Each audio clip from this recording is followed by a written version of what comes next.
This is a video tutorial on how to make the Happy Days craft basket. And this is how you make it. And this is what you'll need. A metre of fabric, an empty chocolate tub and a needle and thread. And this is how you make it. Fold your fabric in half and then in half again. It will have 2 raw sides and 2 folded sides. Now take your template and place it on top as I've done. So as I said before, this is your folded sides here, and once you've put your template in place, draw all the way around and cut out. I've drawn round it and cut out, and I've removed now the template. Now open up this part of the fabric, and that's your circle completed. I've pressed it, and now I'm going to thread my needle and I'm going to sew a running stitch about 1 centimetre from the edge all the way around. I've made my running stitch all the way around. I haven't cast off yet, I've left it open because I'm going to put my box inside now, and then I'll adjust it once the box is inside.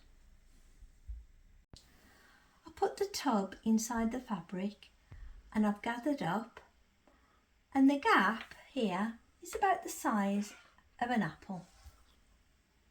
And now I'm going to cast off. I've cast off, and now I'm going to work on the base. Making the base, you can use your template and cut around a piece of card, or as we're doing, using the lid of the chocolate tub. Turn it over, take your template, place it on top and draw around it. I've drawn around it, and now I'm going to cut it out with scissors. I've cut it out, and now I'm going to put it to one side while I work on the fabric cover. Fold your fabric in half and then half again.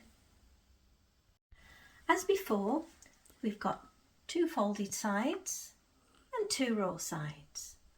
So I'm going to take the template and place it as we did before along the folded sides. Draw around it and then cut it out. I've cut it out, and I'm going to open it out and press it. I've pressed it and I've threaded my needle with my cotton, and now I'm going to sew a running stitch as we did before, about 1 centimetre from this raw edging all the way around. Once you've sewn all the way around, don't cast off because we've got to put the base in first. I'll put the base in, and now I'm going to tighten up the stitches and cast off. I've gathered all the way around and I've cast off. A little tip is, if you are using the lid of your chocolate tub, make sure that the lid picture faces the way mine does, and then the plain will be on the side that you see. Now, all that's left to do is to take your base and place it inside, and then make sure all the pleats around the side are nice and even. And that's your craft basket all finished. I'm using mine for cottons.